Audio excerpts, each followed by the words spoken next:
Buenas noches, bienvenidos, bienvenidas. Gracias por sintonizar La Ley de la Selva, como todos los lunes aquí en la pantalla de C5N. Es obviamente un programa importante. Estamos ante un momento bisagra de la economía argentina y de eso vamos a hablar centralmente hoy hasta las 0:30 en este espacio, en esta cita con la información y el buen análisis que tenemos hasta las 0:30. Recuerden, horario extendido como todos los lunes, hasta las 0:30.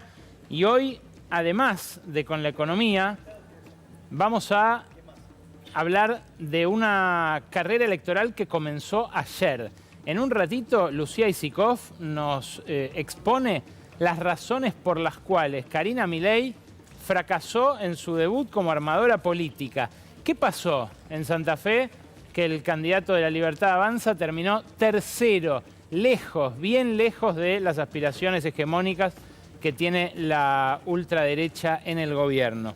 Vamos a hablar con Lucille Levy en instantes nada más. Está ya en nuestros estudios la candidata del radicalismo que, bueno, viene a disputar un pedazo de lo que supo ser Juntos por el Cambio. Ya está en nuestros estudios, fue la presidenta de la FUBA, es alguien que trabaja con Martín Lustó aquí en la ciudad de Buenos Aires y vamos a conversar con ella en instantes antes de las 0:30 sobre una elección que se pone picante, que le puede llegar a asestar, ahí está Lula Levy, le puede llegar a asestar al gobierno otro gran revés. Y a su lado, lo veían recién también, Cristian Girard, el director de ARBA, la agencia de recaudación bonaerense, una de las espadas económicas de Axel Kicillof, viene a conversar con nosotros sobre este momento de la economía, donde el gobierno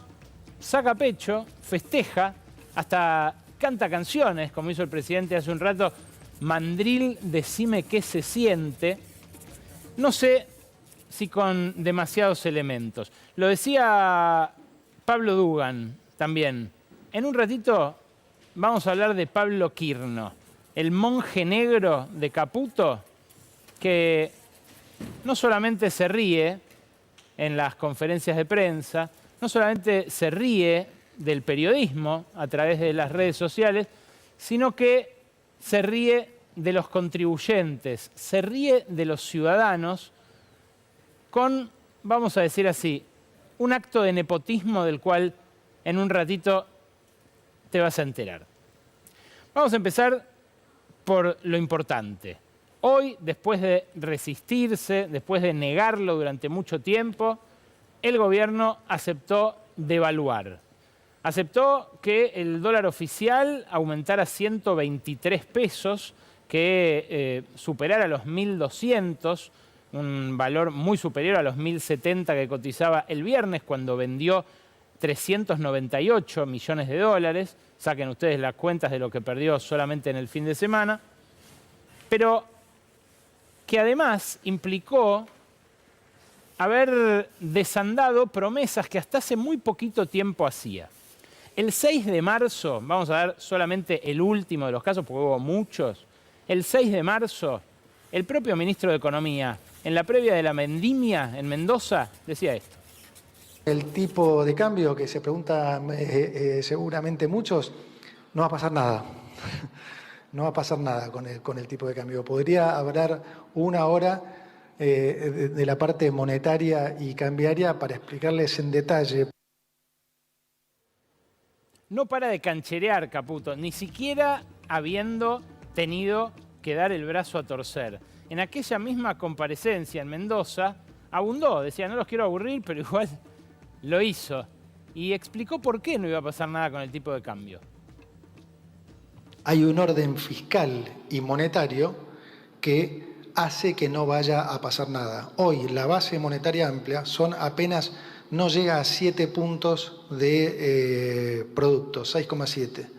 Normalmente la base monetaria amplia osciló en Argentina entre los 14 y los 18 puntos. ¿Qué les quiero decir con esto? Lo que dije en la primera entrevista que me hicieron hace 14 meses. Vamos a ir a una competencia de monedas y aunque parezca alocado lo que voy a decir, en algunos meses van a faltar los pesos y la moneda fuerte va a ser el peso. Claro, es algo que han dicho de maneras tan técnicas que consiguieron desorientar a la población, pero lo concreto es que no iba a pasar nada con el peso, no iba a pasar nada con el tipo de cambio, hasta que al final un día pasó.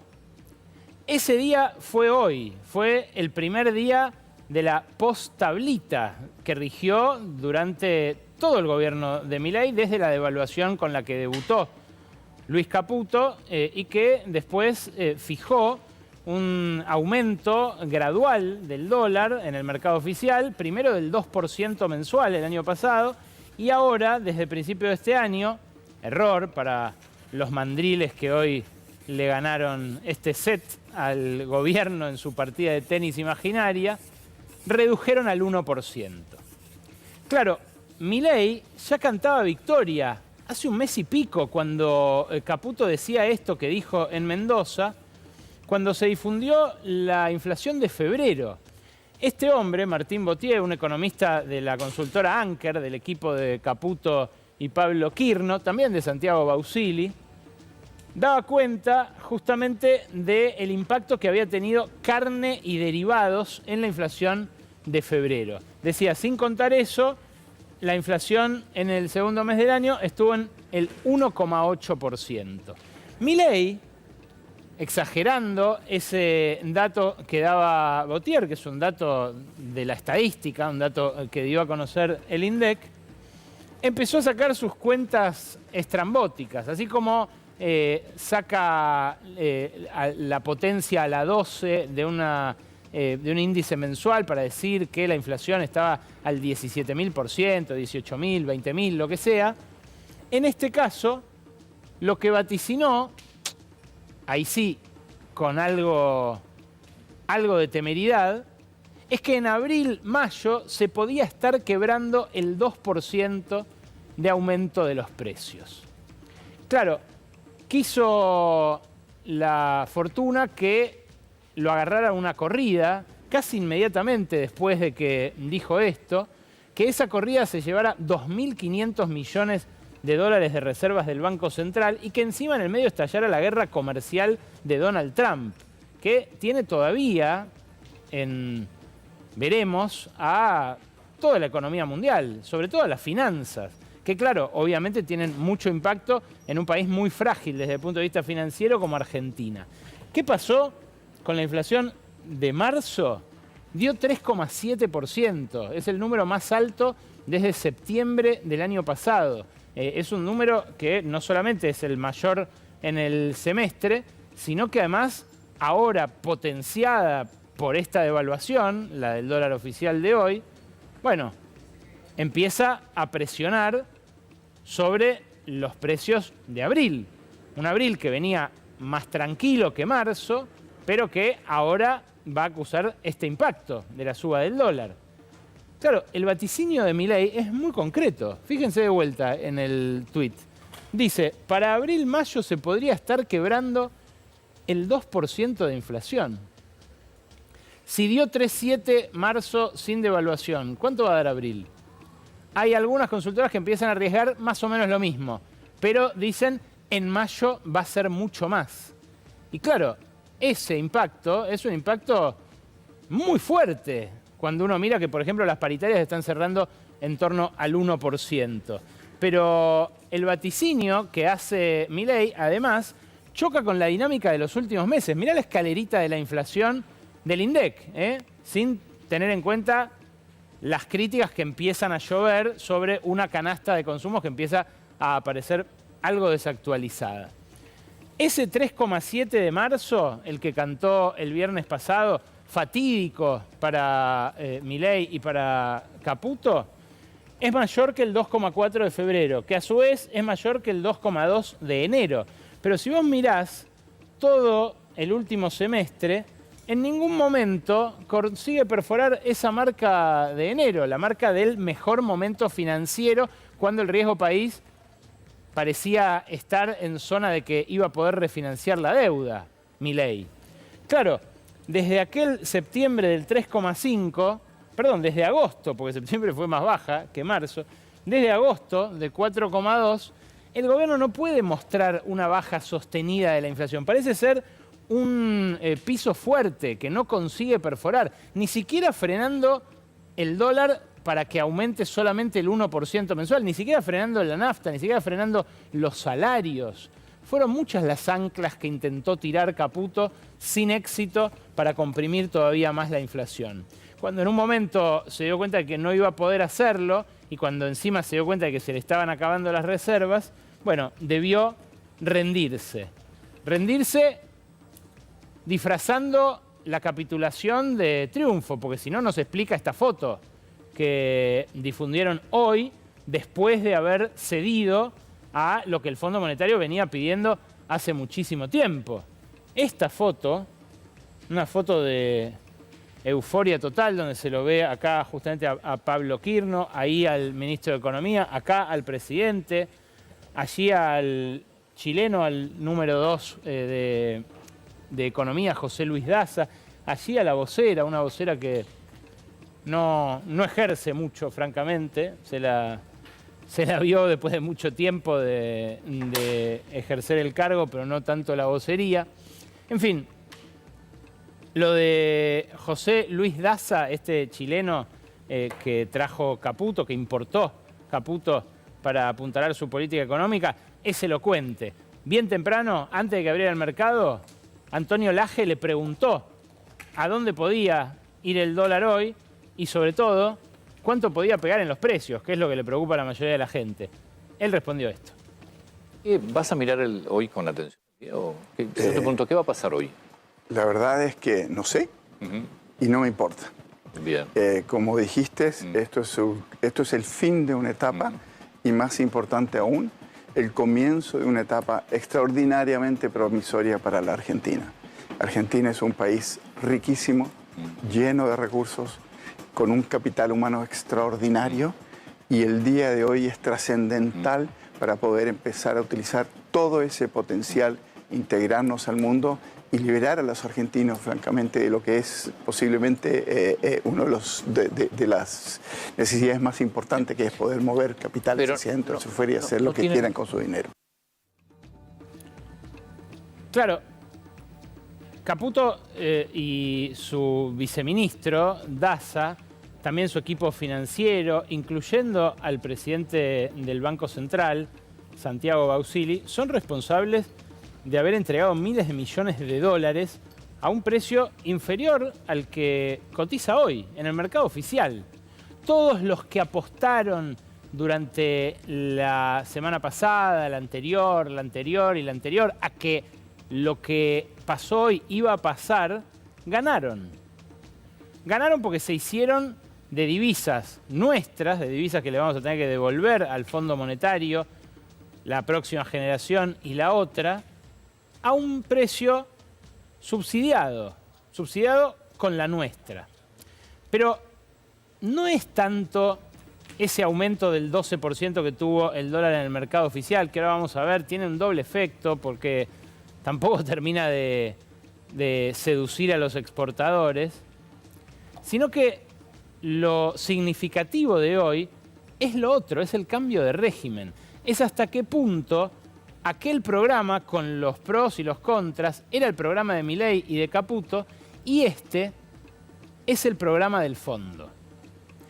El Fondo Monetario tomó el timón de la economía argentina antes incluso de lo que lo tomó con Macri, cuando atropelladamente el expresidente fue a la calle 19 a volver a pedirle prestado a un organismo del cual en 12 años no habíamos tenido noticias.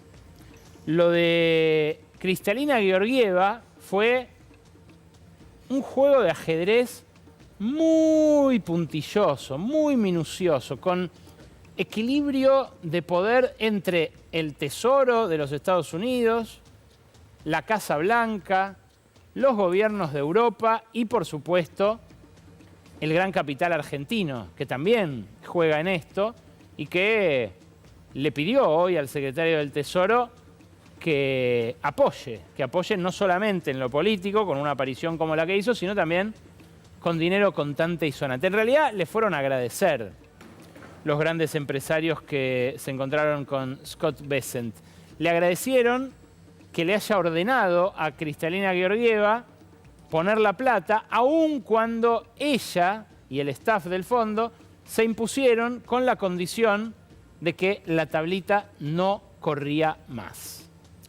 El problema, y esto Caputo lo sabe, es que los programas del Fondo Monetario, históricamente, se los digo yo que he estudiado los 22 anteriores, que hice un documental cuando volvió el Fondo a la Argentina, presentando justamente las últimas experiencias del Fondo en Europa, en Grecia, en Portugal, en distintos países africanos. Ahora está la experiencia más fresca de Turquía y Egipto.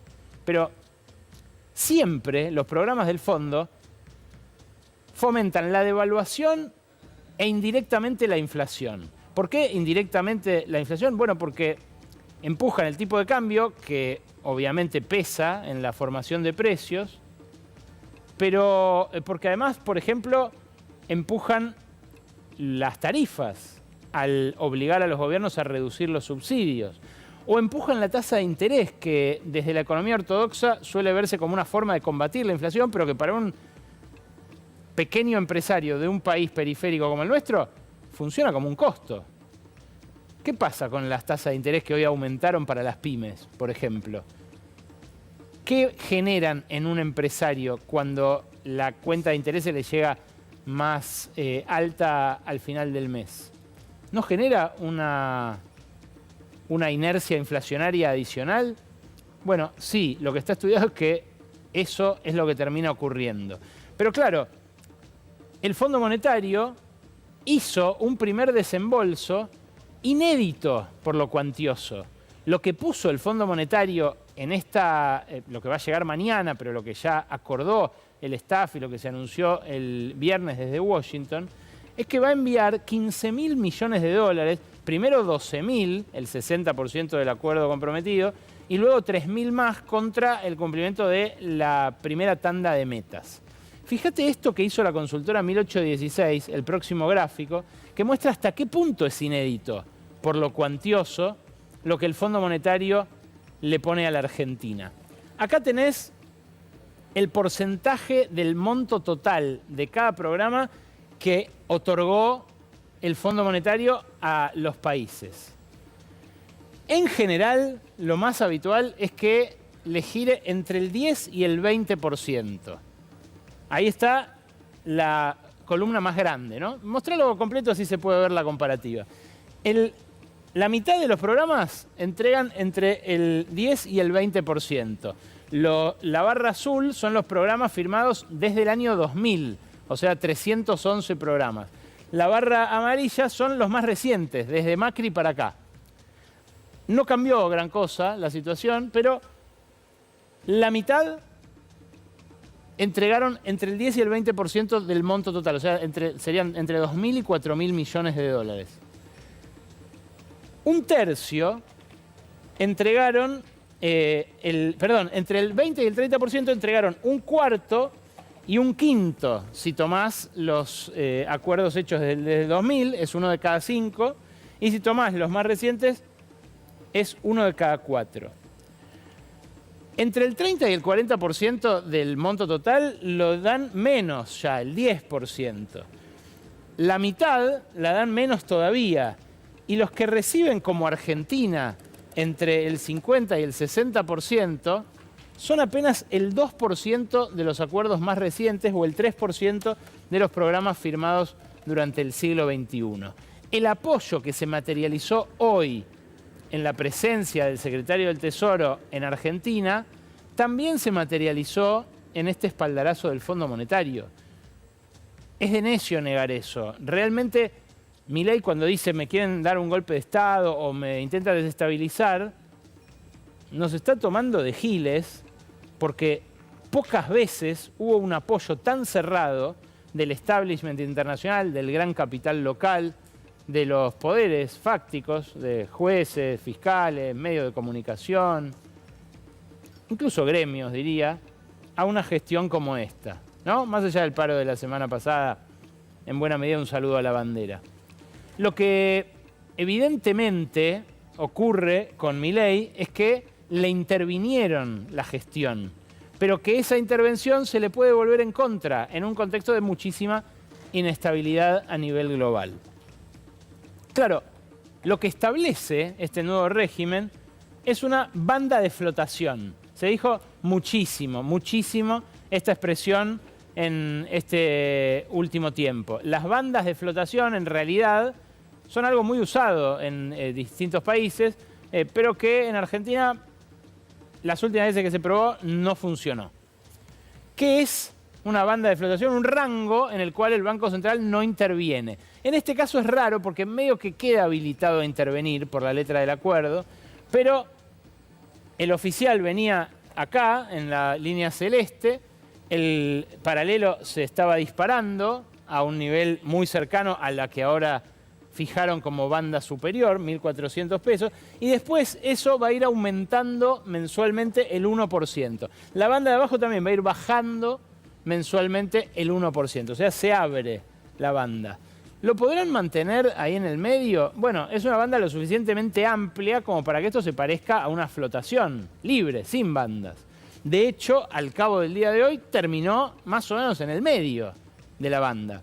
Ahora, ¿qué hace el gobierno dentro de la banda? El Fondo Monetario ganó la pelea de que tenía que haber flotación, de que no podía haber más tablita, de que no podía ser una escalerita esto, de que tenía que haber un espacio para el mercado, ¿no? Cosa que paradójicamente los adalides del mercado de Milei no querían.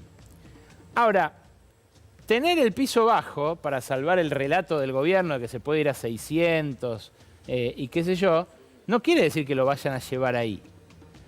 El fondo siempre quiere que los gobiernos compren reservas para pagarle la deuda. ¿Cómo va a ser para comprar reservas si no llega a la banda inferior? Bueno, la letra chica del texto en inglés de los 138 páginas del Staff Report dice que se puede interpretar que lo tiene permitido.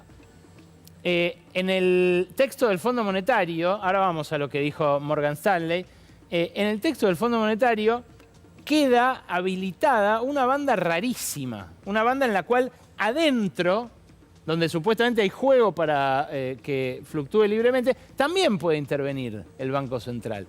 Hoy no intervino, anunciaron, pero igual las reservas cayeron 460 millones de dólares. ¿Por qué cayeron? Bueno, por las ventas del viernes y por variaciones en la cotización de los activos en los cuales están puestas las pocas reservas que quedan.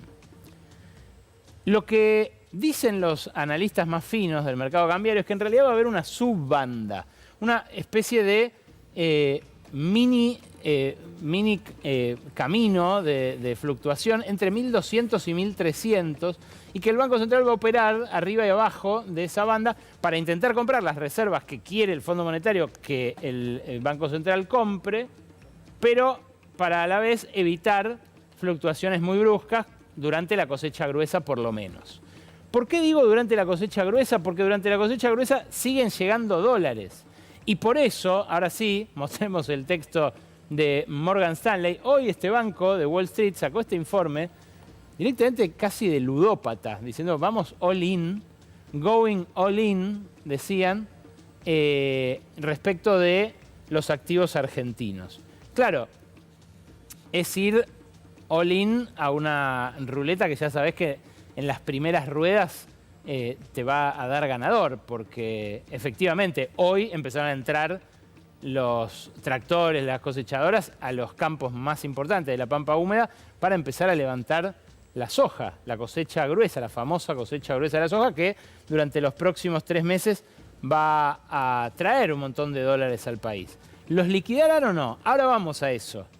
Antes, la presencia del secretario del Tesoro, una presencia que, insisto, tiene un condimento político, pero también un condimento económico, porque en la reunión allí en el Palacio Bosch, esto es cuando fue a verlo a Caputo al Ministerio de Economía, en la reunión que había tenido antes en el Palacio Bosch, un almuerzo con 7 empresarios nada más, hubo banqueros, hubo referentes de petroleras, estuvo la vicepresidenta de la AmCham, básicamente esa fue la cámara que organizó el Ágape, estaba Marcelo Mindrin, estaba Pierpaolo Barbieri, que lo conoce a Besant de cuando era ejecutivo de Wall Street.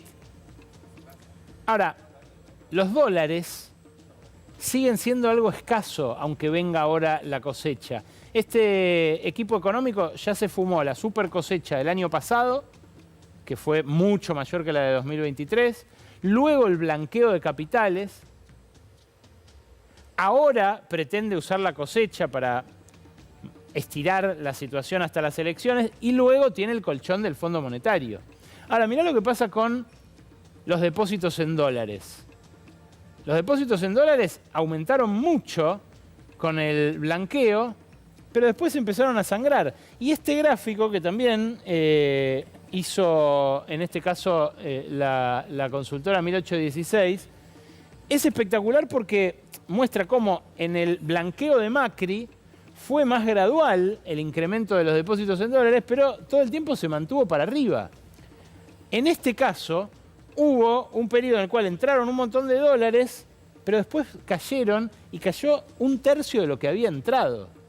Son los famosos 5.000 millones de dólares que perdieron las reservas de enero para acá. Pero tienen en espejo un reflejo en los depósitos en dólares. Por eso tanta gente nerviosa el viernes cuando dijeron, bueno, que se van a poder sacar solo 100. No hay nada de eso. No hay ni siquiera un límite de 2 millones de dólares por mes, como había durante la primera década del 2000 para comprar. Se puede comprar infinitamente. La cuestión es tener los pesos, ¿no? Que es lo que mucha gente dejó de tener en este último año y medio. Claro, el Fondo Monetario es muy exigente en términos de acumulación de reservas. Este gráfico que te muestro a continuación es el gráfico de acumulación de reservas, lo que plantea como meta. Mira, así vienen las reservas. Es un poco el electrocardiograma y ahí se desploman, ¿no? Eso es. Y esos son los objetivos, los puntitos rojos. No te acerques porque no se entiende. Mostrarle la completa. Acá cae la dinámica de las reservas, o sea, cae muy abruptamente, y debería ser, hagan unir los puntos, deberían ser un subidón acá, después otro allá y otro allá. Y en cada una de estas, si no cumplís, el Fondo Monetario no te desembolsa. Entonces, si el fondo no quiere que se llegue a gastar el préstamo en defender un tipo de cambio que subsidie las vacaciones en Brasil, las compras en Chile y demás. Y a la vez exige que acumulen reservas para repagarle una deuda que crece, porque ahora es bastante obvio que hay más deuda que antes, ¿no? Está el secretario del Tesoro diciendo agradézcanme, es bastante evidente que ese pase de la letra intransferible que yo era pura sanata. Ahora, ¿por qué el campo pondría durante estos próximos 3 meses los dólares que quiere Milei? La cotización no es especialmente tentadora. Si el dólar se estabiliza entre 1.200 y 1.250, estaríamos ante una devaluación con todas las desventajas de una devaluación, o sea, se generaría inflación, se afectarían los ingresos, se afectarían los salarios, y ninguna de sus ventajas, porque 1.230 es más o menos lo mismo que el dólar blend, que lo que recibían los exportadores el viernes por poder liquidar un 20% en el paralelo. Al que sí se le abarató es al que se quiere ir a Brasil. Ese pagaba 1.340 y ahora paga 1.230. Ahora, el campo, en todo caso, lo que tiene como incentivo es que le cobran 7 puntos menos de retenciones. Eso es hasta junio. Y esta mañana lo primero que hizo Milei, cuando habló con Majul, creo que a media mañana, ya habiendo abierto el mercado, fue apretar a ese sector para que liquide ahora, porque si no después le van a dar menos pesos todavía. A las exportaciones tradicionales se las hemos bajado transitoriamente, es decir, que vuelven en junio. ¿Vuelven? Sí. Sí, porque dijimos que eran transitorios, así que es más, avísele al campo que si tiene que liquidar, liquide ahora, porque en junio le vuelven las retenciones, claro. Bueno, el presidente les dice a los ruralistas, ojo, apúrense que les vuelvo a subir las retenciones.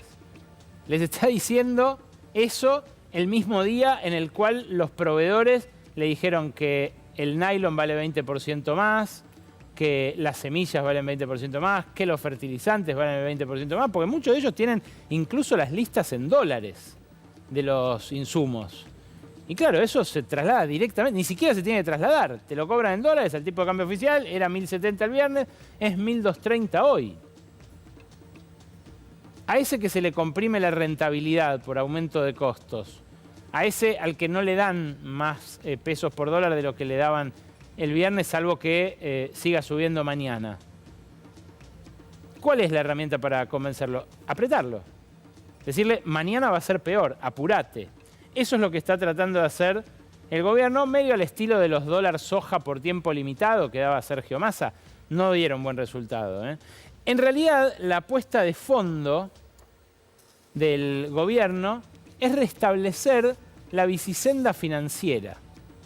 Lo que necesita el gobierno es que quien se queda en pesos tenga una mayor rentabilidad que la esperada por quedarse en dólares. Eso es lo que pasa con determinados activos, hoy los que vencen de julio en adelante. Los anteriores, los más cortos, los que están acá más cerca en el tiempo, tienen una rentabilidad que no llega a la banda. Esto, que hoy circuló mucho como divisoria de aguas entre lo que garpa y lo que no, marca cuál es el tipo de cambio al cual se empata la devaluación con la tasa de interés. Hoy hubo una licitación de LECAPS, de instrumentos financieros del Ministerio de Economía. Dieron más o menos un 3,5, un 3,8, un 3,9 mensual, que con la inflación está ahí a la par, pero que tienta si el aumento va a estar en el orden del 2% del dólar. Porque claro, lo que miran no es la inflación, los inversores que comparan su rentabilidad con el dólar. Miran el dólar. Y esto es lo que ya no está garantizado. Estaba garantizado con la tablita, ahora no lo está más. Esa bicisenda es la que tienen que intentar a toda costa volver a construir rápidamente antes de las elecciones, para que cuando se acaben los dólares de la cosecha haya otro motor que ayude a no gastar este préstamo del fondo. Porque cuando empiecen a gastarse los dólares en la banda superior de la flotación, va a volver a desatarse una corrida. Va a volver a quedar demostrado, como quedó demostrado en este último mes, que ese tipo de cambio no sirve porque incentiva a que lo que consumimos acá se haga afuera, a que no se produzca en Argentina nada de lo que consumimos nosotros, es decir, va a poner de manifiesto que hay atraso cambiario. Algo que este modelo genera todo el tiempo. Ahora lo vamos a hablar con Cristian Girard. Claro, la apuesta a recrear el carry trade, a restablecer esa bicisenda, por definición es menos efectiva que en la primera mitad del gobierno. Primero porque ya falló una vez. O sea, ya hubo quienes perdieron en la bicicleta cuando se le pinchó la rueda. Y segundo, porque está dañada la credibilidad y porque no es tan rígida la garantía como la que regía con la tablita.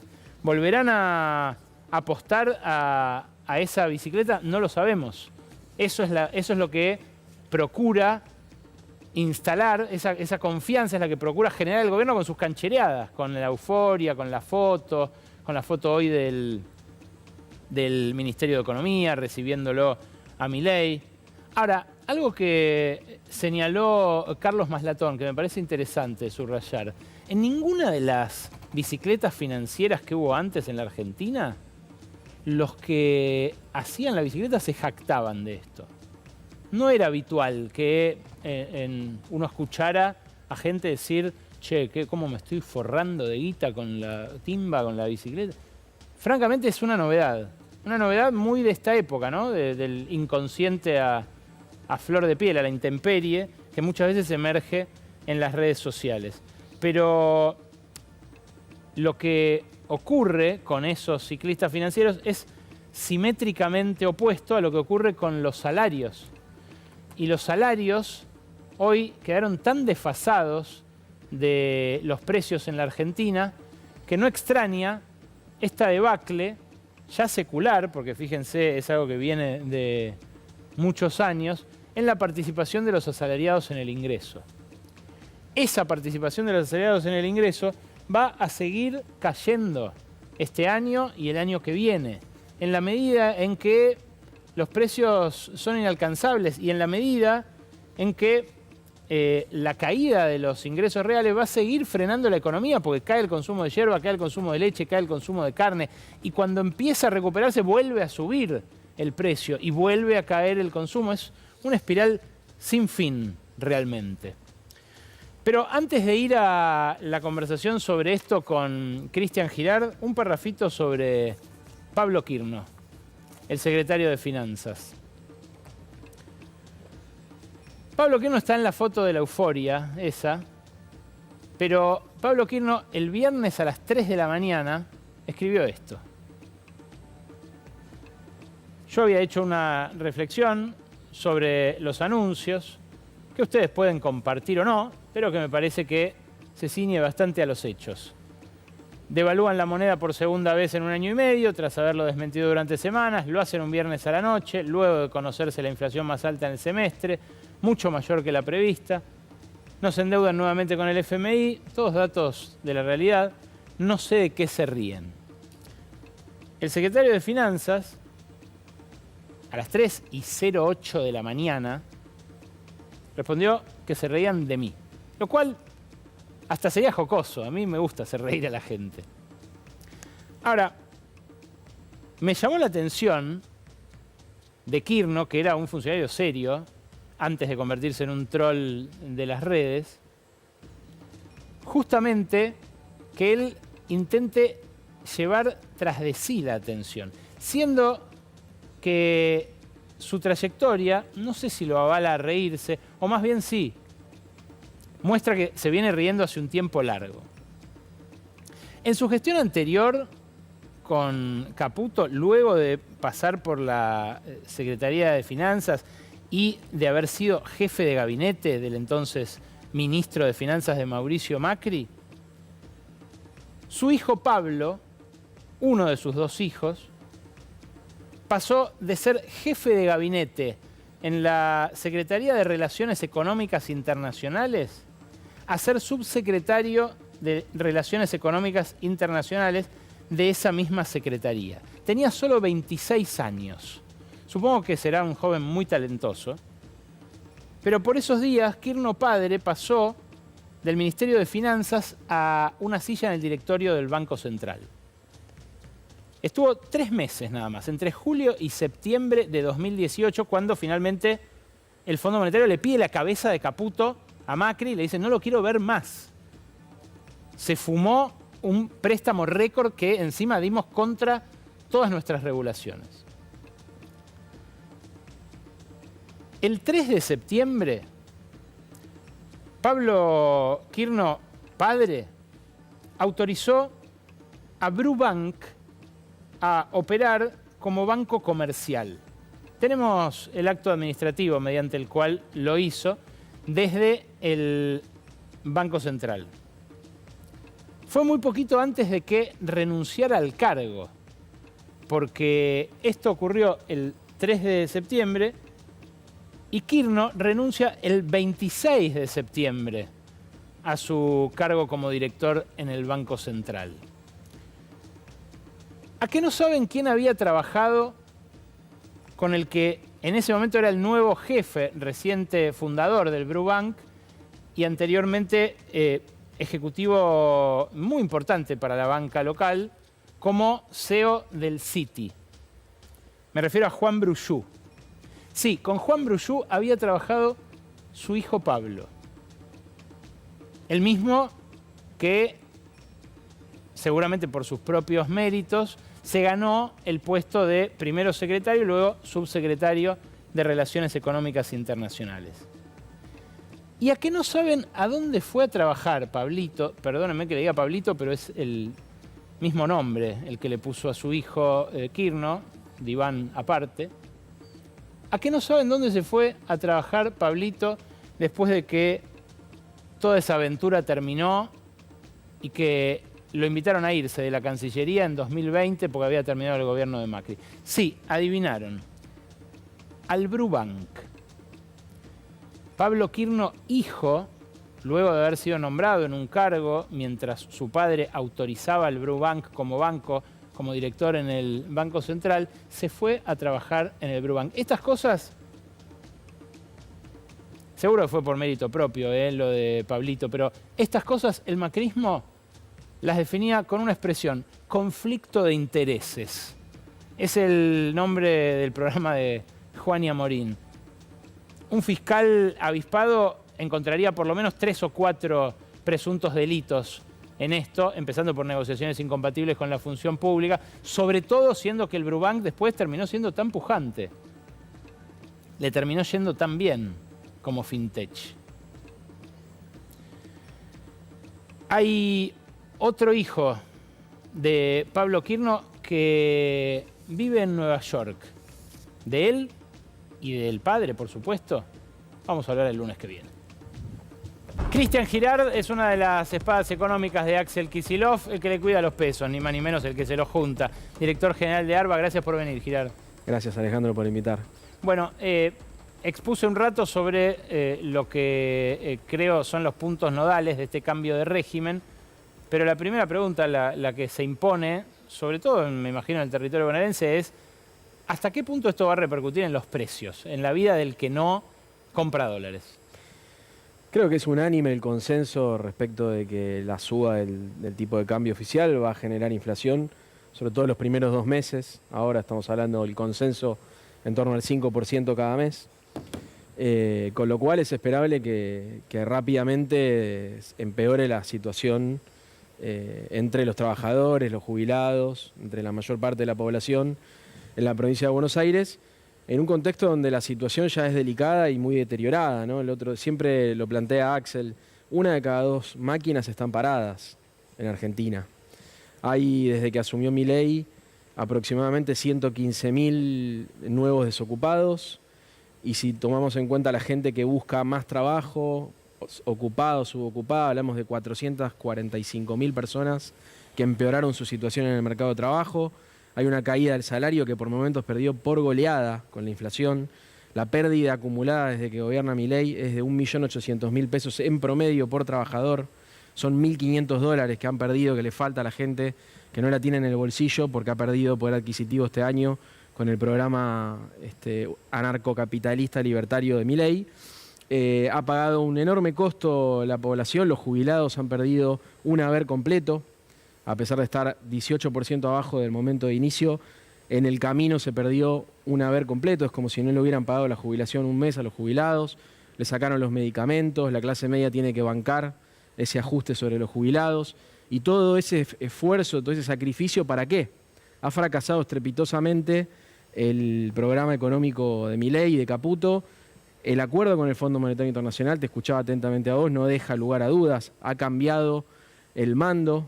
Ha quedado atrás ese esquema de crawling peg del 1% inaugurado en febrero, apenas hace 2 meses y medio, por el presidente y planteado como el avance definitivo contra el proceso inflacionario en Argentina. Iban a llegar a 0 a lo largo del año que viene y, como vos mostraste recién, tuvimos 3,7 en abril porque el atraso cambiario era insostenible y era evidente que el mercado estaba descontando una devaluación.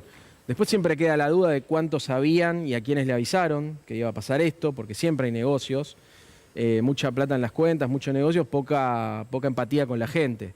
Y finalmente, como dijo el otro día Axel con mucha claridad, esto es una estafa piramidal. Es una estafa piramidal el modelo de Milei, donde lo único que buscan es que entren más dólares que los que salen y siempre por la timba y el negocio financiero. Nunca están hablando de producción, de crear empleo, de generar valor agregado local, siempre hablando de libertad financiera, movimiento financiero, especulación, rendimiento positivo, bajar el riesgo país. Y cuando hablamos de los dólares que se invierten en aumentar la capacidad productiva, en generar empleo, mejorar las condiciones de vida, en ningún momento aparece en el relato oficial. Es un esquema Ponzi y sobre ese esquema piramidal, el esquema piramidal del acuerdo con el fondo. El fondo le prestó a Milei exactamente los 20.000 millones de dólares que vencen en estos 2 años. O sea que le dio los dólares que Argentina le tiene que pagar por capital e intereses al Fondo Monetario en estos 2 años que vienen. ¿Para qué? Para que muestre una ficha al mercado y diga, bueno, tengo esta espalda financiera. Claro, pero con el riesgo de que se los gaste antes de que ocurran esos vencimientos, porque el desembolso inicial es eso, ¿no? Es la posibilidad de gastárselos antes de que lleguen los vencimientos. Sí, es mostrar una ficha fuerte para que con las bandas cambiarias que tengan que explicitar el techo de la banda, habla de que la apuesta de ellos es el carry trade. Porque si no, no explicitarían la banda. Simplemente dejarían flotar el tipo de cambio, intervendría el Banco Central cuando lo considerara adecuado, pero en este caso transparenta totalmente el piso y el techo de la banda y la dinámica que va a seguir esa banda, con lo cual el mercado le queda comparar el rendimiento de los instrumentos en pesos con el recorrido que queda hasta llegar al tope de la banda y especular en qué momento arranca de nuevo, como vos bien decías recién, el negocio de la bicicleta financiera. Esa es la apuesta del gobierno una vez que se acaben los dólares de la cosecha, que son 30.000 millones de dólares. Con el dólar blend, 6.000 millones de dólares se hubieran ido al paralelo. Lo que hace ahora al llevar todo al mercado único es traerse esos 6.000 millones de dólares, que justo es lo que el Fondo Monetario Internacional le dice que tiene que acumular como reserva. O sea que la apuesta es poner el dólar al nivel del blend un poquito más, la reducción de las retenciones, acumular esos dólares que hubieran ido al paralelo como reservas del Banco Central y luego tratar de conseguir otro financiamiento externo. Siempre hablamos de deuda o de timba, ¿no? Nunca de inversión extranjera directa. En todo esto, a todo esto sigue aumentando la deuda. Pero yo me pregunto, ¿no será que si se estaciona ahí, en 1.250, 1.300, un poco menos, entre 1.200 y 1.250, ¿no es el peor escenario para todos? Porque al productor bonaerense de soja le llega más o menos los mismos pesos que el viernes y encima tiene la amenaza de que si no lo hace rápido le suben las retenciones. Le aumentan los costos porque parte de lo que compra es en dólares, entonces tienen menos rentabilidad. Al que tiene competencia importada le abarataron la competencia, ¿no? Porque si sus costos suben y la importación se puede cada vez más fácil a un tipo de cambio que no cambió tanto, y al único que le conviene es el que se quiere ir de viaje al exterior, que pagaba dólar bolsa y ahora paga oficial. Sí, estructuralmente este nivel de tipo de cambio no es muy distinto del nivel de apreciación del que veníamos hablando, o sea que estructuralmente no fomenta la acumulación genuina de reservas, porque tenés presión en la demanda por importación, por crecimiento de las importaciones, pero también porque es difícil exportar si no sos competitivo. Además, en un mundo que está entrando en una guerra comercial, es todo muy complejo. Lo único que en el corto plazo, esta devaluación con la banda y el carry trade le da un beneficio adicional al que liquida, que es lo que le dice Milei. En junio vuelven las retenciones. Mientras tanto, liquidás a este tipo de cambio que está un poquito arriba del dólar blend y tenés el negocio de la bicicleta financiera a la tasa, garantizado hasta ese momento. Y a los importadores lo mismo. ¿Qué hacen los importadores? El importador puede adelantar la importación todo lo que pueda para de esa manera adelantarse a la suba del techo de la banda. Entonces, todo se va a complicar si el dólar llega al techo de la banda. Me parece que no es lo central. Lo central de lo que acaba de pasar es que cambió el mando de la economía, que gobierna con un programa clásico, el Fondo Monetario Internacional, donde explicitaron las bandas para relanzar el carry trade, como bien contaste vos, la bicicleta financiera es la apuesta del gobierno, y yo creo que ahí habría que prestarle atención a lo que pasa en junio con la evaluación que hace Morgan Stanley de los mercados emergentes, porque ahí puede haber un flujo adicional, siempre inversión financiera, siempre dólares que están pensando en la plaza financiera local, y no mucho más que eso. Me parece que hasta las elecciones puede llegar a tener espalda y puede llegar a tener nafta, pero que las tensiones estructurales siguen latentes e incluso creo yo van empeorando, porque lo que es importante es en qué le va a cambiar la vida a la gente en estos meses. En nada, le va a empeorar, no le va a mejorar en absoluto. ¿Y de qué valió el esfuerzo que se hizo hasta acá? El esfuerzo que le pidieron a los argentinos que hicieran con este ajuste, con la motosierra. ¿Para qué lo hicimos? Bueno, hoy hablábamos en el pase con el Gato Silvestre, con Dugan, con Estefanía Pozo. Quizás el gobierno apuesta a bajar la inflación hacia 2027, no hacia esta elección. No le importa que esta elección sea un nuevo resultado adverso. Bueno, es probable, no lo sé, depende de las expectativas y las posiciones políticas de Milei y de su entorno. Lo que sí yo creo que es importante que pierda cuanto antes. Un gobierno que no tiene sensibilidad, que sigue insistiendo con defender un ajuste fiscal que empeora las condiciones de vida de la gente mientras relanza una fiesta financiera para muy pocos e incentiva el crecimiento económico sesgado a la minería, a la energía y a las finanzas, que son los sectores en los que puso el ojo no casualmente Estados Unidos en esta reconfiguración global, donde ve en Argentina una reserva de materias primas, de energía barata, de litio y una plaza financiera apetecible, forzando el RIGI para poder extraer esos recursos. El acuerdo con el Fondo Monetario Internacional llegando hasta 2038 es un gran cepo a nuestro desarrollo económico, a nuestra soberanía, que tiene que ver con eso, ¿no? El fondo no busca recobrar la deuda. El fondo lo que busca es que estés endeudado para condicionar tu política. Las reformas estructurales que comprometió Milei en el acuerdo que acaba de anunciar tienen que ver con reforma laboral, más flexibilidad, más precarización, con una reforma previsional, jubilaciones más bajas, que no haya moratorias, cada vez menos gente dentro del sistema, y una reforma tributaria y una reforma del régimen de coparticipación federal. Todo eso... Es el talle único del fondo, ¿no? Es exactamente lo que siempre pide el Fondo Monetario Internacional. Entonces, ¿para qué te endeudaste con el fondo? El fondo te presta los dólares para condicionar tu política económica. De 2026 a 2029, incluso después de que termine el mandato de Milei, hay 7 revisiones en el marco de este acuerdo. Y ante cada revisión Argentina va a tener un problema, porque si el fondo no te aprueba, sube el riesgo país, empieza la inestabilidad financiera, la inestabilidad cambiaria, y eso rápidamente derrama en un empeoramiento de las condiciones de vida de la gente. Entonces creo que lo preocupante, más allá de si el dólar sube mucho o poco, que obviamente que es determinante, es que estructuralmente hemos profundizado la línea del atraso y la dependencia. Me dio un escalofrío porque describiste el derrotero de Grecia recién, cuando hablabas de las revisiones, de los desembolsos condicionados. Tenés 5 minutos menos, 3 minutos de tanda para quedarte, y que te quiero hacer una pregunta de la provincia y una pregunta política también. Nos quedamos hasta las 0:30. Está Lula Levy, candidata a la cabeza de la lista radical acá en la ciudad de Buenos Aires. Charlamos con ella y Lua Isikov con un informe imperdible. ¿Cómo fue que Karina Milei como armadora debutó con un 3er puesto en Santa Fe? Volvemos al aire con Cristian Girar, quien tuvo la gentileza de quedarse. El modelo del Fondo Monetario, este que arranca hoy, decías vos, tomó el control, la calle 19 de lo que pase de acá en adelante con la economía argentina. ¿Va a ser mejor o peor para la provincia de Buenos Aires que lo que venía pasando hasta ahora? Porque la tablita tampoco le pegó muy bien al entramado productivo, ¿no? No, yo creo que hay incertidumbre sobre cómo sigue la cuestión, ¿no? Si vamos a una estabilización financiera, el escenario es uno, y si vamos a un esquema de inestabilidad y dificultad para contener el dólar en el techo, la situación es totalmente otra. En cualquier escenario no se vislumbra una reversión de las tendencias regresivas que estamos viendo. La caída de la producción industrial es dramática. Como te decía, 1 de cada 2 máquinas están paradas en las fábricas en la provincia de Buenos Aires. Hay aumento de la desocupación, hay caída del salario, caída del poder adquisitivo, cae el consumo de yerba, de leche, el consumo de carne en mínimos históricos. La verdad que está muy difícil la situación.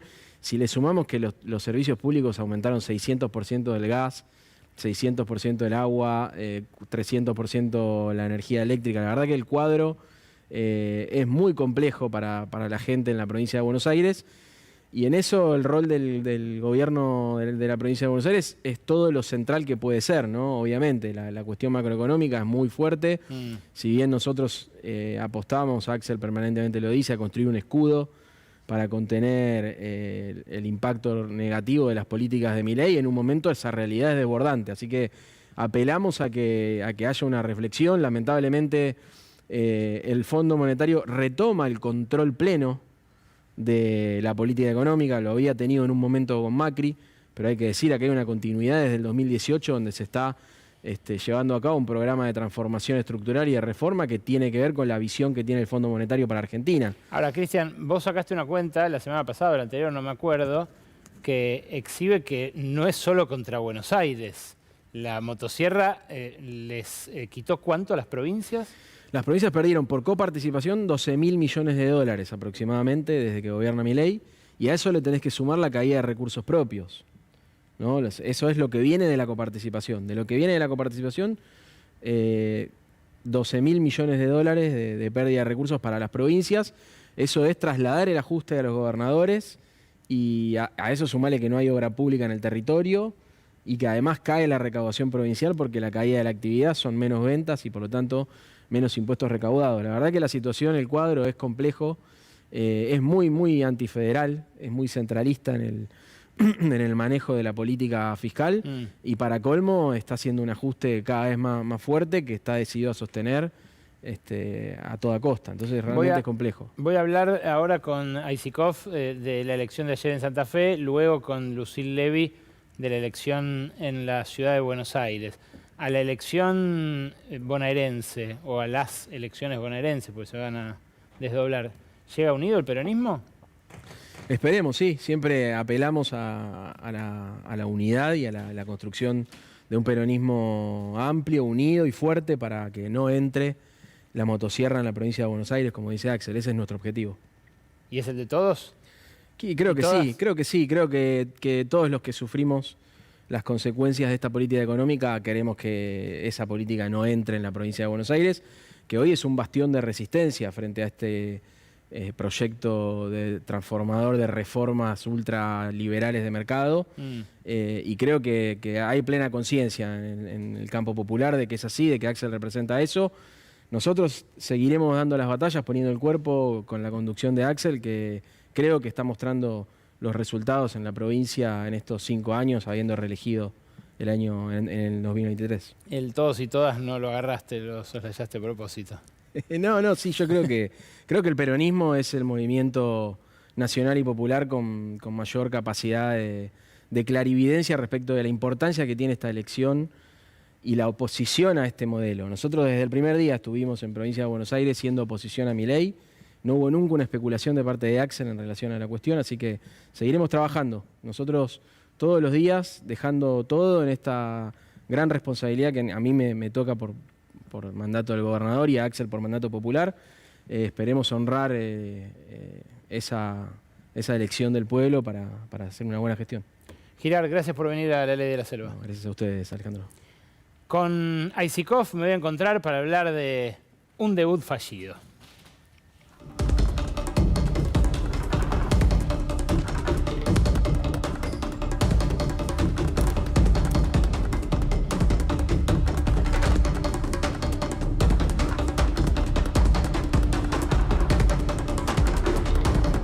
Buenas noches, Aisikov, ¿cómo estás? Buenas noches, Ale, ¿cómo va? Bien, muy bien. Bueno, a los que no les va tan bien, tienen otros problemas, ¿no? De los que hablaste largo y tendido.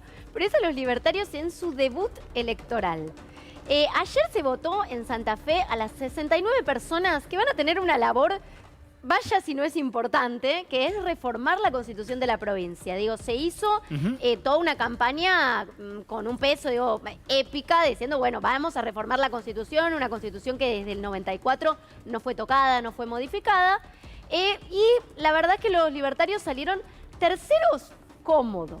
Claro. Ahora vamos a ver un poco cómo están los resultados, pero digo, ni segundos, terceros. Puyaro, el gobernador, quiere la reelección, por eso hace esta convocatoria. Bueno, un poco se habla de que el principal motivo, y así se planteó la campaña, ¿no? El principal motivo de reforma constitucional es que en Santa Fe no hay reelección y que Puyaro estaba buscando eso. Tiene otros puntos que se van a tratar en esta modificación de la Constitución, bueno, que va a ser un debate extenso en la provincia, pero queda en ventaja Puyaro porque tiene buena parte de los convencionales constituyentes que van a modificar la Constitución. Igual te diría, ahí haciendo un análisis más general, y ahí nos metemos en La Libertad Avanza, que no cante tanta victoria al gobernador, porque un dato llamativo es que la participación, y te decía, por eso se vendió una campaña épica, la participación en la elección fue del 55%. Ah, qué llamativo eso, Casi Lu. 13 puntos menos que, bueno, que la última elección. Obviamente que las elecciones ejecutivas,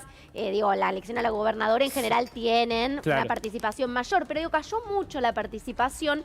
Y eso habla un poco del desencanto siempre político, de, bueno, una situación de mucha disconformidad, de no dieron ganas de ir a votar en algo que se vendió como épico. Entonces ahí yo, bueno, pondré una lupa. Pero lo que sí hay que decir es que mira los números, mira a Puyaro, 34%. Monteverde, que hizo una buena elección, quedó muy lejos, ¿no?, de Puyaro. Hizo una buena elección considerando que el peronismo también fue dividido.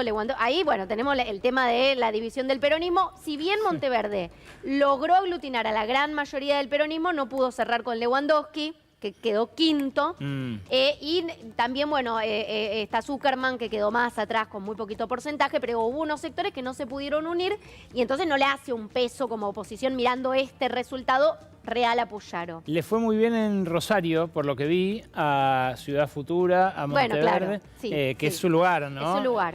Pero era la primera elección en la que se sometían en toda la provincia a escrutinio. Sí, es una muy buena elección. Yo creo que es una buena elección para este contexto. Pero bueno, obviamente que el gobernador tiene un mayor peso. Ahora mira, Mayoraz no quedó tan lejos de Monteverde. Entonces, ¿por qué empiezan los pases de factura de La Libertad Avanza? Si lo ves a mi espalda, Mayoraz con un 14%. Ese es el candidato libertario. Un diputado, candidato libertario, mucho pase de factura a ver si fue bueno o mal candidato. Evidentemente, el diario del lunes dice que tal vez no fue tan bueno. Pero mira, Amalia Granata, la diferencia tan escasa, hizo una muy buena elección Amalia Granata, a la que se queda de Mayoraz. Entonces, acá, Ale, empieza el problema de los libertarios. Porque obviamente que esto no es matemático, ya sabemos que no funciona sumando todos los votos, pero comparten buena parte del electorado, Granata y Mayoraz. Uno saca el 14%, otro el 12%. ¿Qué pasaba si se juntaban? Quedaban muy cerca de Puyaro, podemos restar algunos puntos, algún electorado fluctuante, pero hacían una elección mucho mejor que la que se ha hecho con Mayoraz solo. Y perdón, ¿eso es responsabilidad de Karina Milei? Bueno, claro, ahí empieza el pase de factura. Karina Milei está en una situación donde, vamos a ver, porque esto, Ale, el problema y de lo que se hablaba hoy en La Rosada, y me parece, además de otras cosas, ¿no? Pues se hablaba de la economía, pero en términos de estrategia política, de lo que se hablaba es de que esto trae un poco de reminiscencias a 2023. ¿Vos te acordás todos los fracasos electorales de La Libertad Avanza hasta que Milei fue electo presidente? Digo, sí. En las provincias, poner un candidato, obviamente ahora la situación es distinta, hago esta salvedad porque Milei es presidente, pero ellos metían experimentos libertarios. Milei no viajaba al país, no apoyaba a sus candidatos, tal como no lo va a hacer ahora, porque tenés 13 elecciones provinciales desdobladas este año, va a haber elecciones en 13 provincias. Vos lo ves a Milei viajando, abrazándose con los candidatos. No. Hacía un viajecito de campaña, pero algunas provincias ni las visitó. El otro día se jugó y le grabó un spot a Adorni. Ahí sí, bueno, con Adorni viene distinto el tema. Adorni, ahí hay que hacer, ahí hay otro interés que es, digo, terminar de fundir al PRO. Pero en el resto del país, la que pone la cara, la que viaja, que ha viajado muchas veces a Santa Fe, la que diagrama la estrategia, es Karina Milei. El jefe. Entonces, es el jefe. Entonces, lo que pasa ahí es que Karina quiere poner a prueba La Libertad Avanza, su partido, su recientemente fundado partido, que tiene personería. Bueno, Karina Milei definió ir solos en esta estrategia. Y no todos querían eso. Mirá Karina Milei, bueno, acá la tenés con Romina Díez, su mejor amiga, una mejor amiga que se ha hecho en la campaña, diputada, alejada de Mayoraz, pero bueno, han definido juntas al candidato. Y digo, nadie en La Rosada quiso pagar los platos de la elección de ayer. Todos se despegaban, bueno, que Mayoraz al final no está tan cercano a Romina Díez, que Romina Díez está en otra situación. Estas son las estrategas. Ellas, y ahora poneme a Lule Menem porque es el principal apuntado, porque para no apuntar a Karina, ¿a quién apuntan siempre? A los Menem, que claro, es básicamente hablar de Karina. Bueno, Lule Menem creó esta estrategia fallida para algunos porque Karina Milei dice, bueno, instalamos la marca. Bueno, nadie quiso dar la cara ayer. Entonces, eso te muestra que no, obviamente no fue el resultado esperado. Algunos decían, Mayoraz nos vendía que iba a sacar 25 puntos, saca 14. Digo, muy significativa en ese sentido la derrota tercero, ¿no? Me imagino que Mayoraz debe ser incluso poco conocido. Claro, en una elección en la que justamente siendo una boleta única de papel, pesa mucho que te conozcan. Bueno, entonces ese es otro punto interesante, Ale, el que marcas, porque Ahora viene un modelo de elección distinta. El gobierno ha querido también que venga la boleta única de papel. Y sabemos que una característica que nombramos siempre de esta boleta es que pesan más las caras conocidas. Claro, por que eso los María candidatos. Granata. Por eso María Granata. Se la pasa diciendo Karina Milei, con quienes habla, ¿no? Porque no habla mucho en público, pero se la pasa diciendo que lo que se va a poner a prueba es el modelo Milei, la marca. La marca Milei, que ya estaba empezando a instalarse en el 23, falló en todas las elecciones provinciales en las que no hubo un Milei en la boleta, como no lo vas a tener ahora. Entonces le fue muy mal en las elecciones y eso es lo que se empiezan a alertar, porque tenés varias elecciones antes de la nacional y ahí hay que ver si no viene un efecto desgaste, además de otros factores, para que el gobierno llegue fuerte a la elección, bueno, legislativa nacional. Lo que pasa es que yo me pongo del otro lado y te pregunto, ¿y si no les importa? Porque en definitiva, Puyaro, que gana y eventualmente va a meter diputados, va a meter senadores, no sé si renueva senadores nacionales de Santa Fe, pero va a meter legisladores nacionales. Y después esos legisladores le terminan votando todo a Milei. O sea... Un poco tenés un buen punto, porque también vos decís, bueno, los constituyentes de Santa Fe, por ahí, los que entran por la Libertad de Avanza después terminan votando. Hay que ver, hay que ver cómo votan. Por ahí los de Granata no, y ahí tenías una diferenciación porque ella es muy agresiva contra Puyaro. Hay que ver ahí qué es lo que pasa. Pero yo creo que en términos políticos lo que quiere poner en juego Karina Milei, y por eso vienen los pases de factura, que es la marca, la Libertad de Avanza, se va deteriorando. Y si no les importa, estaba la pata de Santiago Caputo, que lo que planteaba Santiago Caputo en este escenario, algunos dicen, bueno, con una mirada de armador distinta, es o nos unimos a Granata, hacemos una elección más grande, un frente más amplio, o directamente no competimos. Porque es peor decir, salimos terceros lejos, empezamos el año para atrás con una elección que es un poco vergonzoso el resultado y del que nadie se quiere hacer cargo, que directamente decir, bueno, no tengo una fuerza en Santa Fe, no voy a votar convencionales constituyentes en la provincia de Santa Fe. Lo que pasa que es la segunda provincia más poblada del país. Bueno, pero ahí tenés un problema los libertarios, ¿no? Claro. Porque si no podés tener candidatos propios, bueno, en definitiva, hacé una alianza, hacé lo que estás intentando al menos en otras provincias. Claro. Ahí, Ale, viene el tema Adorni y viene la ciudad de Buenos Aires. Ajá. Porque en la ciudad de Buenos Aires, Adorni está más instalado, va a estar acompañado por Milei, pero ellos directamente, también tema Karina Milei, decisión de Karina Milei, expulsan a Ramiro Marra. Es una de las grandes incógnitas de la elección. ¿Qué tipo de elección puede hacer Marra? ¿Cuántos puntos va a disputar? Marra dice, no, nuestros votos se complementan. Yo no le estoy sacando votos a Adorni. Bueno, también van a terminar votando muy parecido en la legislatura. Claro. Probablemente. Es cierto. Él dice, pero en los hechos, políticamente, vos lo echaste a Marra y te puede disputar votos. Vos no quisiste cerrar con el PRO. Se dice que el PRO no va a hacer una elección muy fuerte, pero está por verse cuántos votos sacan. En definitiva, lo que quiere hacer Karina Milei, y esto es Karina Milei contra Macri, y vas a empezar a escuchar a los candidatos del PRO pegarle directamente a Karina Milei, ni siquiera a Milei, porque la gestora de la estrategia en la ciudad de Buenos Aires es Karina Milei. Y en este pase de facturas internas, Ale, se la ha escuchado, dicen algunos, a la ministra Patricia Bullrich, muy dura contra Karina Milei en los últimos tiempos. Sabemos que meterse con Karina es meterse con Milei, sí, claro. No puede hacerlo libremente, pero sí ella empieza a plantear que ella entiende un poco más de política, que tiene más experiencia y que se están cometiendo algunos errores. Entonces, Santiago Caputo y Patricia Bullrich disputando ser los armadores nacionales de Milei. Ahí te pongo una fotito, Ale, y cerramos con esto, porque el único ganador de la Libertad Avanza que ganó en Rosario ayer fue Juan Pedro Aleart. Ajá. Él es un periodista, saltó a la política hace 2 meses. Es una cara nueva. Ah, mira. Y ganó, hizo una buena elección. Bueno, ¿quién lo lleva de la mano a la política? Fue Patricia Bullrich. O al menos ella dice eso. Mensaje muy fuerte hacia adentro de la Libertad Avanza, que Bullrich no diga que es suyo, es de todos. De hecho, Romina Díez, la mejor amiga de Karina Milei, lo presenta ayer, diciendo, bueno, este es el próximo intendente de Rosario, no sé, como básicamente que ellos lo habían creado. Él dijo, bueno, pará, no vayas tan rápido, me metí en política hace 2 meses, recién vamos viendo.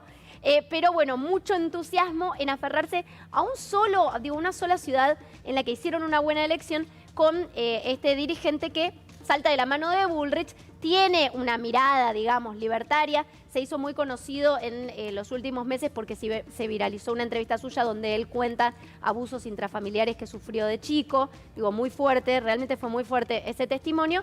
Pero bueno, lo invitan a la política y se dice que la que lo trae es Patricia Bullrich, candidato ganó. Bueno, el único triunfo del que se agarra anoche La Libertad Avanza en la primera, insisto con esto, Ale, la primera elección del año donde tenían puesta mucha expectativa en que Mayoras les había vendido que iba a ser una elección competitiva. Bueno, terceros cómodos. Me das pie para la que va a ser la segunda prueba aquí en la ciudad de Buenos Aires. Vamos a charlar con Lula Levy. Gracias, Lu. Gracias por esto. Vamos, acompáñame. Está Lucille Levy, que era presidenta de la FUBA. Gracias por venir, Lucille. ¿Cómo estás? Gracias a vos. Tenés por delante el desafío de quedarte con la mayor porción posible de lo que era Juntos por el Cambio, que se fragmentó. Sí. ¿Por qué te deberían votar a vos y no, por ejemplo, a Horacio Rodríguez Larreta o a Silvia Los Penato? Mira, yo creo acá varias cosas. Primero, que la política son valores y hechos concretos que demuestran que vos tenés esos valores. Y hoy a nivel nacional vemos una política de crueldad y a nivel local una política de indiferencia. Y a mi generación, que también es un poco lo que viene a presentar esta lista, una nueva generación para aportarle esas voces frescas que tanto le hacen falta a las caras de siempre que vemos hoy en esta elección, donde también vemos una clara lucha de poder y no vemos a nadie atendiendo los problemas que hoy tenemos todos los porteños. Y ese también es un poco el desafío que venimos a plantear. Lo que dice Larreta es que él también encarna esa renovación, que el PRO se quedó viejo, que Jorge Macri dejó que la ciudad entre en un estado de abandono, incluso habla del olor a pis. De vuelta, ¿por qué vos y no él, por ejemplo? Mirá, yo creo que Larreta primero estuvo 16 años como protagonista de la gestión de la ciudad. Tenemos problemas mucho más graves que el olor a pis, porque además también, digo, tiene gestión con luces y sombras, pero es el responsable de que después de 16 años de él como protagonista en la gestión, hoy tengamos dos ciudades en una, la ciudad del norte y la ciudad del sur, con profundas desigualdades en términos educativos, en términos de salud, y también recordar que Jorge Macri es a quien él le heredó la ciudad. Entonces digo, hoy estamos en una elección donde vemos claramente una lucha de poder, pero en realidad todos se desconocen con todos cuando verdaderamente Jorge Macri es alguien que Larreta le heredó la ciudad y que él, militó de su partido. Es como raro también. Ahora, vos hablas de renovación y lo planteás en términos generacionales. ¿Qué edad tenés vos, Lu? 29 años. 29. Sí. Lo que pasa es que el radicalismo en sí está en un momento de crisis que, como conversábamos hace un ratito con Lu Aisikov, lo pone a la cola de la mayoría de los proyectos que plantea Milei al Congreso. O sea, quien vote al radicalismo también seguramente va a estar mirando, no sé, a De Loredo, a los radicales con peluca. ¿Es eso el radicalismo hoy también, o no? No, mira, yo estoy en evolución y nos apoyamos justamente en los equipos técnicos que hace 12 años estudian la ciudad. Y en el caso del Congreso creo que ahí vemos un claro ejemplo de Los Penatos, ¿no? Donde el PRO le vota toda La Libertad Avanza y no pone en agenda los temas que nos preocupan a los porteños. Hoy vemos una gestión del PRO con mucha indiferencia, que además, por ejemplo, en términos de seguridad, que es algo que nos preocupa a muchos a todos y que yo personalmente lo sufro verdaderamente todos los días, el tema de la inseguridad en la ciudad, y vemos cómo se tiran la pelota entre Bullrich y Macri y nadie resuelve nada y nadie nos resuelve los problemas a los porteños. Entonces, esta nueva generación, también creo que lo que se vio dentro de evolución en esta nueva generación no es solamente buena onda de abrirle paso, sino también poder ver esta capacidad y este compromiso con el que queremos llevar adelante, porque recordemos que es una elección legislativa también, que es lo que se perdió el foco claramente. Ahora, la política de seguridad del PRO es una política de mano muy dura, de encarcelar a la mayor cantidad de gente posible, lo cual después termina en las comisarías desbordadas, en las fugas de presos. Concretamente, ¿ustedes qué cambiarían de eso? Mira, yo creo que primero tenemos que bajar las competencias de nación a ciudad para poder resolver esto del tema de las cárceles. también abordar este tema con la sensibilidad necesaria también en términos de seguridad, la gente que está en situación de calle. O sea, ustedes no irían con la hidrolavadora como Jorge Macri. No, no. De hecho, nosotros éramos los que estábamos en pandemia repartiendo un plato de comida caliente desde la UBA, mientras, otros estaban enfocados en una lucha de poder o en algún negocio puntual. Y creo que, además, echarlos a patadas, como vos decís, con una hidrolavadora, tampoco resuelve el problema. Pero es lo que dice Ramiro Marra, que hay que hacer. Lo que dice Manuel Adorni. Digo, hay una porción importante del electorado porteño que considera que vos estabas perdiendo el tiempo repartiendo comida caliente. No, mira, yo creo que no es así y que, repito, todos queremos resolver ese problema, no está bueno, la gente que está en situación de calle tampoco es algo que elige. No, claro. Y nosotros repartiendo comida vimos mucha gente en situación de calle que no es que estaba hace años, que se había quedado en la calle hace un mes, hace 3 meses, y eso es producto también de todo de toda esta crueldad que tenemos a nivel nacional, que se va deteriorando en la ciudad, en la vida y en el bolsillo de cada uno de nosotros. Y en ese sentido también vemos que el tema de la gente en situación de calle tiene que ser abordado de una manera integral, porque que vos lo eches a patadas no significa que resuelva el problema, porque a los 2 días o está en el mismo lugar o está a 2 cuadras. Entonces también salir un poco del marketing electoral y ponerse a resolver los problemas en serio. La ciudad de Buenos Aires es la única jurisdicción que hoy no tiene una ley de educación.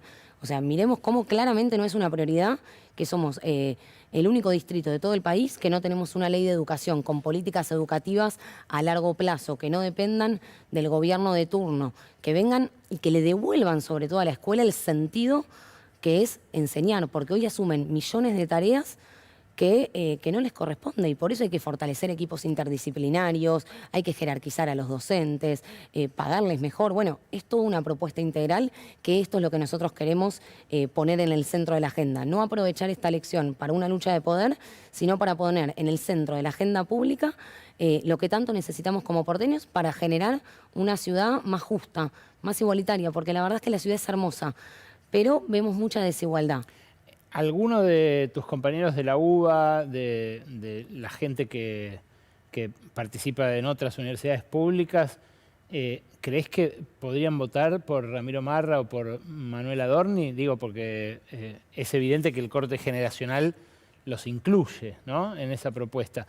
Y también es evidente que Milei recortó a las universidades, incluso al costo político de haber ratificado su recorte en el Congreso. Mira, yo creo que, bueno, el año pasado vimos mucha gente que acompañó a Milei en la marcha y que lo habrá votado por otras cuestiones, pero que con esto no estaba de acuerdo. Y creo que también se empieza a ver esa crueldad. Para mí lo de la educación pública verdaderamente es un horror. En la marcha universitaria, decís. Sí, el desfinanciamiento brutal, ese ataque que hay. Y aparte tampoco es negocio para la Argentina, ¿no? Entendiendo que es la principal herramienta de movilidad social ascendente, la principal herramienta de desarrollo para el futuro de un país, de cualquier país. Así que bueno, creo que en ese sentido hubo un quiebre importante. La fuga también es una rosca importante. Yo fui militante estudiantil. ¿Qué esperás trasladar de eso a tu banca en la legislatura? ¿O por qué eso sería un valor deseable para porteños que a veces miran la política universitaria medio de costado? Mira, desde la Federación impulsamos la ley del boleto estudiantil. Algo que aprovecho también para decir, se aprobó en diciembre del año pasado, arrancaron las clases y el único que no arrancó Jorge Macri, porque no tenemos ni idea de cómo pedirlo, de cómo se implementa o de cómo acceder al beneficio. Sí. También en la Federación creamos una bolsa de trabajo que vinculaba la educación con las búsquedas y ofertas laborales, porque también de qué nos sirve llevarnos el título abajo del brazo si después cuesta conseguir el primer empleo, cuesta alquilar. Bueno, en términos de seguridad, logramos corredores seguros que implicaban más presencia policial, más presencia de patrulleros y más iluminación en zonas estratégicas. Lo que nos preguntamos es cómo pretendemos que se pueda mejorar todo lo que hoy vemos mal de la ciudad si los que nos gobiernan y los que se presentan nos gobiernan desde otra galaxia, desde una oficina y no tienen ni idea. Bueno, nuestra lista tiene perfiles territoriales y educativos que caminamos la ciudad, que viajamos todos los días y que no nos tienen que contar si hay o no olor a pis. Lo vemos todos los días. Súper interesante lo que decís del tema habitacional. Para los estudiantes es un tema prácticamente prohibitivo tener un departamento o acceder a la vivienda siendo estudiante, teniendo un laburo part-time. pensando en las garantías que hacen falta, en los ingresos que hace falta certificar, ¿realmente se puede tener una política desde la ciudad de Buenos Aires para que sea más accesible alquilar o acceder a la vivienda propia? Sin dudas, bueno. Digo, sin afectar a intereses muy concretos del negocio inmobiliario que evidentemente estuvieron integrados a la gestión de Juntos por el Cambio hasta ahora, ¿no? No, sin dudas. De hecho, una de nuestras grandes propuestas en términos de vivienda es el microcentro por sus condiciones estructurales y porque tiene muchas instituciones educativas cerca y está muy bien conectado, se puede hacer ahí un barrio joven, entendiendo a la ciudad como una ciudad de estudiantes universitarios. Entonces, hoy la lógica del microcentro cambió. No es lo mismo que lo que era prepandemia y se puede generar ahí un barrio joven, generando residencias estudiantiles con precios accesibles, que está bien conectado, que hay universidades públicas y privadas. Creo que tenemos que repensar y modernizar nuestras políticas para toda la sociedad, o sea, para toda la ciudad, pero muchas veces para la juventud, que se deja a la deriva en muchos sentidos. Y permitime nombrar algo último en términos de salud mental también.